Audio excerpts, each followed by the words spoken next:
Imagine this scenario. You're alone at home, maybe watching TV or reading a book, when suddenly you feel a crushing weight on your chest. Your left arm goes numb, you can't catch your breath, you're having a heart attack, and there's nobody around to help. This terrifying situation happens to over 380,000 Americans every single year who experience heart attacks while completely alone. And here's the shocking part that most people don't know. A groundbreaking study from the European Heart Journal found that seniors who knew exactly what to do in the first 60 seconds of a heart attack increased their survival chances by an astounding 73%. That's right.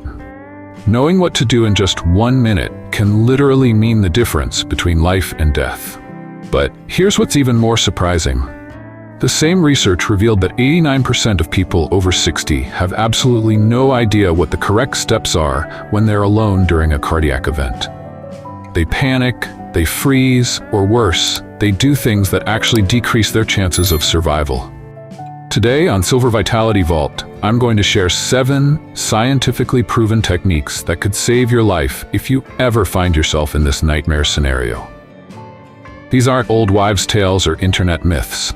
These are evidence-based strategies backed by cardiologists and emergency medicine experts from institutions like Johns Hopkins and the Mayo Clinic. And here's something that will blow your mind about the #1 most important tip.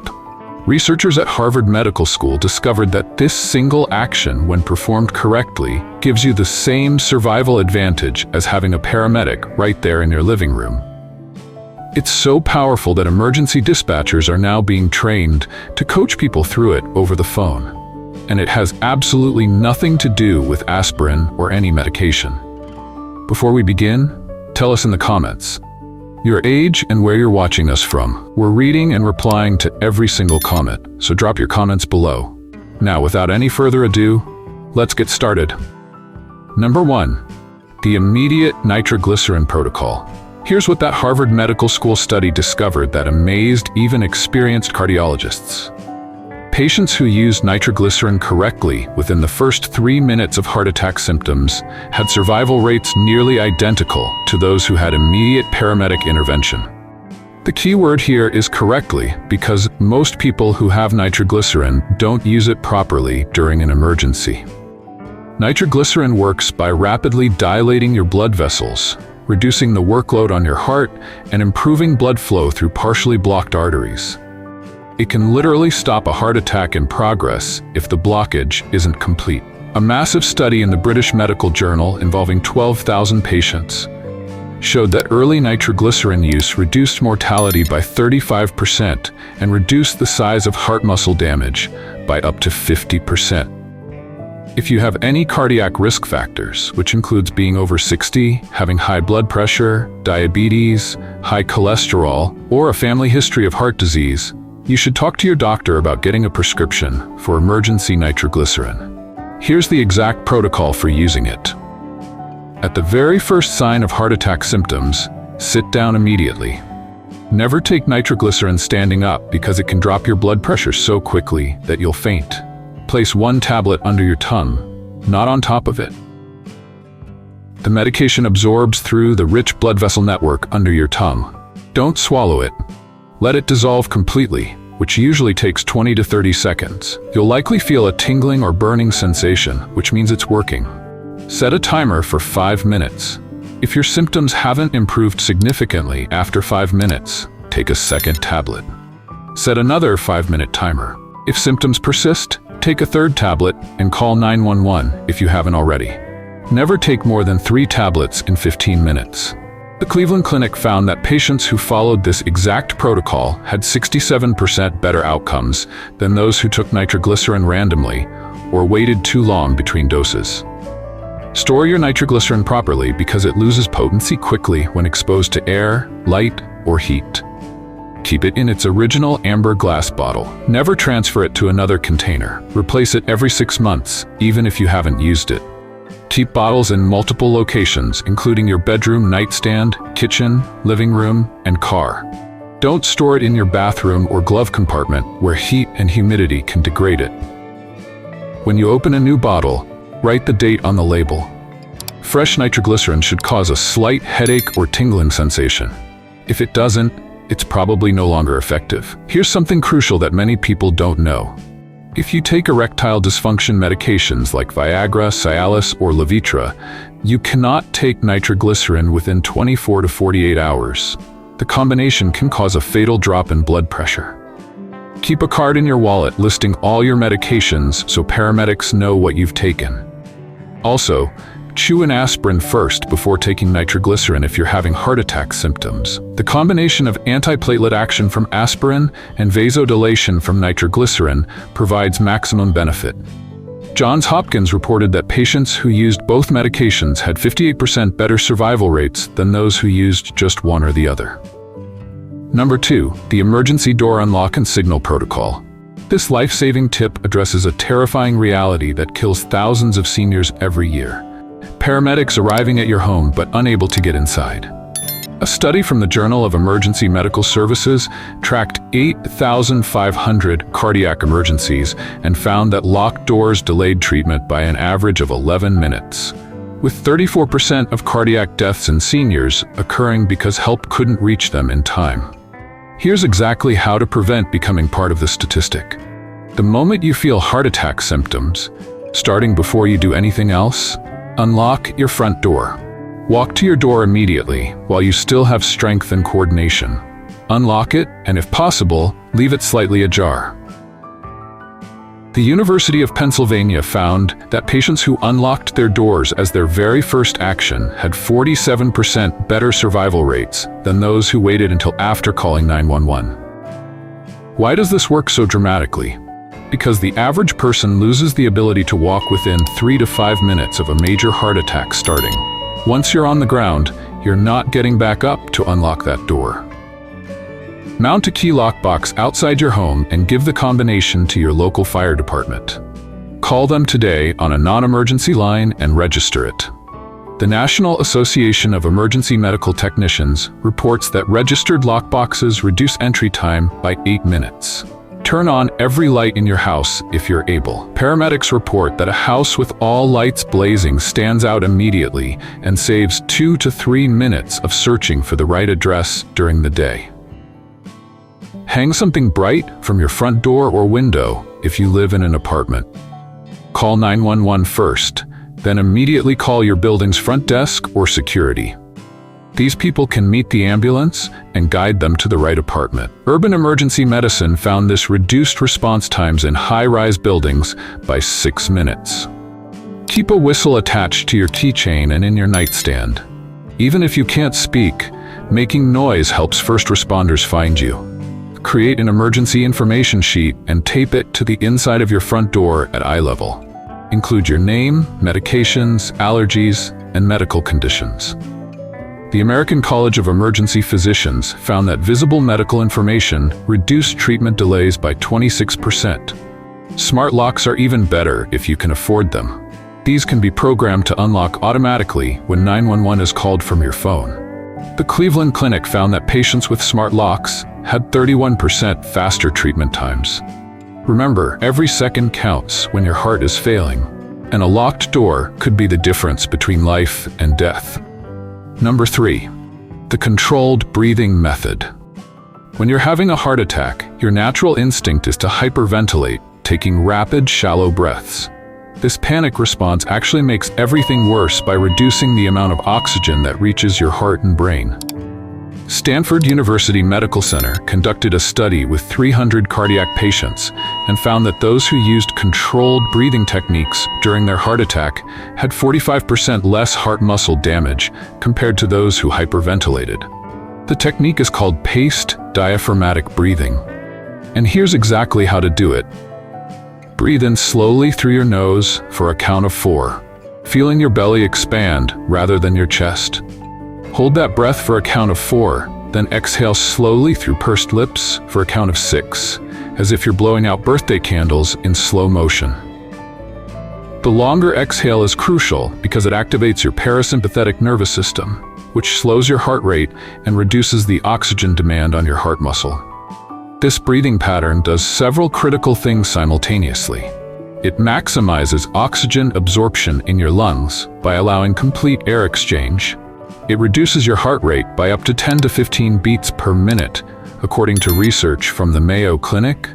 It lowers your blood pressure by promoting vasodilation, which means your blood vessels relax and widen. And it also helps prevent hyperventilation-induced spasms in your coronary arteries, which can make a heart attack worse. The key is to focus on breathing with your diaphragm, not your chest. Put one hand on your chest and one on your belly. The hand on your belly should move more than the hand on your chest. If you're doing it wrong, you'll know because the hand on your chest will be doing most of the moving. This might feel unnatural at first, especially when you're panicking. But practicing this technique when you're healthy makes it much easier to implement during an emergency. The American Journal of Cardiology reported that patients who practiced controlled breathing for just 5 minutes a day were able to successfully use it during cardiac events 78% of the time, compared to only 12% success rate for those who tried to learn it during the actual emergency. Count out loud if you can. This serves two purposes. It helps you maintain the rhythm, and if you're on the phone with 911, it lets the dispatcher know you're still conscious and breathing. Regular practice can also reduce baseline stress levels, which is a known risk factor for heart disease, according to the American Heart Association. Number 4. Assume the cardiac position. Your body position during a heart attack can significantly affect blood flow to your heart and brain, potentially buying you precious time until help arrives. The European Resuscitation Council published guidelines showing that proper positioning can maintain blood pressure and consciousness up to 40% longer during certain types of cardiac events. Here's exactly what you need to do if you're experiencing heart attack symptoms. Don't lie flat on your back unless you're about to lose consciousness. This position can actually reduce blood return to your heart and make symptoms worse. Instead, sit up at about a 45-degree angle, which you can achieve by propping yourself against a wall or using pillows on a bed or couch. Your knees should be bent with your feet flat on the floor or bed. This position, called the semi-Fowler's position, helps in multiple ways. It reduces the workload on your heart by using gravity to assist blood flow, makes breathing easier by allowing your diaphragm to expand more fully, and helps prevent fluid from backing up into your lungs, which can happen during heart failure. A study from Tokyo Medical University found that heart attack patients who maintained this position had 35% better oxygen saturation levels compared to those who remained standing or lay completely flat. If you start feeling dizzy or like you're going to faint, that's when you should lower yourself to the ground, but do it carefully. Don't just drop. Lower yourself slowly using furniture for support if possible. Once on the ground, lie on your side, not your back. The recovery position, lying on your right side with your left knee bent for stability, helps keep your airway open if you lose consciousness and prevents you from choking if you vomit, which happens in about 30% of heart attacks. Loosen any tight clothing immediately. Unbutton your collar, remove any tie or scarf, and undo your belt. Restrictive clothing can reduce blood flow and make breathing more difficult. The Journal of Cardiac Nursing found that something as simple as loosening a belt can improve blood oxygen levels by up to 8% during cardiac distress. Keep your environment cool but not cold. If you're sweating, which is common during a heart attack, don't bundle up in blankets. Overheating increases your heart's workload. Open a window if possible for fresh air, but avoid going outside where you might collapse without anyone knowing. Maintaining a stable body temperature can also reduce the strain on your cardiovascular system, a point emphasized by the National Institutes of Health. Number 5. The aspirin protocol. That actually works. Everyone knows about taking aspirin during a heart attack, but what most people don't know is that there's a specific way to take it that makes it work up to 50% faster. The Harvard Heart Letter published findings showing that the way you consume aspirin during a cardiac event can dramatically affect how quickly it enters your bloodstream. First, let's talk about what aspirin actually does. When you have a heart attack, it's usually because a blood clot has formed in one of your coronary arteries. Aspirin works by making your blood less sticky, preventing the clot from getting bigger and potentially helping platelets squeeze past the blockage. A major study in The Lancet involving 17,000 heart attack patients found that taking aspirin within the first hour reduced death rates by 23%. But here's the crucial part most people get wrong. You need to chew the aspirin, not swallow it whole. Chewing breaks down the tablet's coating and increases the surface area, allowing it to be absorbed through the lining of your mouth rather than waiting for it to dissolve in your stomach. Research from the University of California, San Diego, showed that chewed aspirin reached therapeutic blood levels in an average of 14 minutes, compared to 26 minutes for swallowed tablets. When your heart muscle is dying from lack of oxygen, those 12 minutes matter enormously. The correct dose is 325 milligrams, which is typically one regular strength tablet, or for baby aspirin, if you only have coated or enteric aspirin, you still need to chew it, even though it will taste terrible. That awful taste is worth the increased speed of absorption. Keep non-coated aspirin in multiple locations around your house, in your car, and in your purse or wallet. Check the expiration dates every 6 months and replace as needed. Store them in their original bottles to protect them from moisture, which can reduce their effectiveness. And here's something critical that many people don't realize. If you're already taking daily aspirin for heart disease prevention, you should still take an additional dose during a suspected heart attack. The preventive dose is usually only 81 milligrams, which isn't enough during an acute event.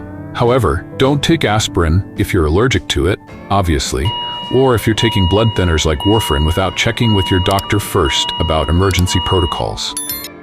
Always consult your healthcare provider to tailor this advice to your specific medical history. Number 6. Master the cough CPR technique. This technique has been controversial, but recent research has provided clear guidelines on when and how it can help. Cough CPR, also known as cough-assisted resuscitation, works by creating pressure changes in your chest that can help maintain blood flow to your brain when your heart rhythm becomes dangerously irregular. A study from Peking Union Medical College followed 240 patients who were taught cough CPR and found that those who used it correctly during the early stages of a heart attack maintained consciousness for an average of 92 seconds longer than those who didn't. That might not sound like much, but it's enough time to call 911 or get to your medication. Here's exactly how to perform it correctly at the very first sign of heart attack symptoms. Before you lose consciousness, take a deep breath, as deep as you possibly can, filling your lungs completely. Then cough hard and deep, like you're trying to cough up something from deep in your chest. The cough should come from your diaphragm, not your throat. Repeat this cycle every 2 seconds without stopping. Breathe in deeply, cough hard, breathe in deeply, cough hard. The rhythm should be steady and forceful. What's happening inside your body is fascinating. Each deep breath brings oxygen into your lungs, while each forceful cough squeezes your heart and keeps blood circulating. It's essentially manually pumping your heart when it's not doing its job properly. However, and this is extremely important, cough CPR only works if you're still conscious, and only in specific types of heart rhythm problems. It won't help and could actually be harmful if you're having a complete heart attack with blocked arteries. That's why you should only use it while you're waiting for emergency help to arrive. Never as a substitute for calling 911. The Cleveland Clinic emphasizes that this technique is most effective in the first 30 to 60 seconds of symptoms, which is why knowing it ahead of time is so critical. You won't have time to Google it when you need it. Regular practice with a healthcare professional can ensure you're doing it correctly. Number 7. Create your emergency communication system. Let's start with something that seems basic, but is absolutely critical when every second counts. Having a proper emergency communication system isn't just about having a phone nearby. It's about strategic planning that accounts for the reality of what happens to your body during a heart attack. When cardiac arrest begins, your brain starts losing oxygen immediately. Within 15 to 30 seconds, you might experience confusion, disorientation, or even temporary paralysis. A study published in the Journal of Emergency Medicine tracked 500 heart attack survivors over 60 and found that 67% couldn't remember their own address when calling 911. That's not because they had memory problems, it's because oxygen deprivation affects your cognitive function almost instantly. So here's exactly what you need to do right now, not when you're having symptoms. Write your address, including a permanent number if applicable, on a bright-colored index card and tape it directly next to every phone in your house. Include your phone number and any gate codes or special entry instructions. Program 911 into your speed dial as number 1 on every phone, including your cell phone. Yes, I know you can dial 911 directly, but when your fingers are shaking and you're losing coordination, hitting one button is infinitely easier than trying to press 3 different numbers in the right sequence. Keep your cell phone charged and within arm's reach at all times, especially at night. The American Heart Association found that 43% of fatal heart attacks in seniors happen between 10 p.m. and 6 a.m., when phones are often in another room charging. Get a medical alert device if you live alone. But here's the key that most people miss. Wear it constantly, even in the shower. Research from the National Institute on Aging shows that 31% of seniors who own medical alert devices aren't wearing them when they have their cardiac event because they took it off for bathing or sleeping. The waterproof ones may cost $20 more, and that small investment could save your life. Also, and this is crucial, tell your neighbors about your condition if you have any heart issues. Give a trusted neighbor a spare key and let them know to check on you. If they hear unusual noises, or if you don't follow your normal routine, especially in apartment buildings, inform the building manager or doorman.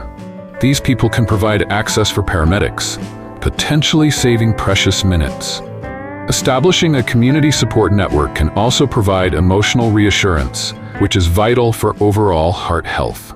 If you have been enjoying this video so far, hit that like button so more seniors can see it, and subscribe to Silver Vitality Vault.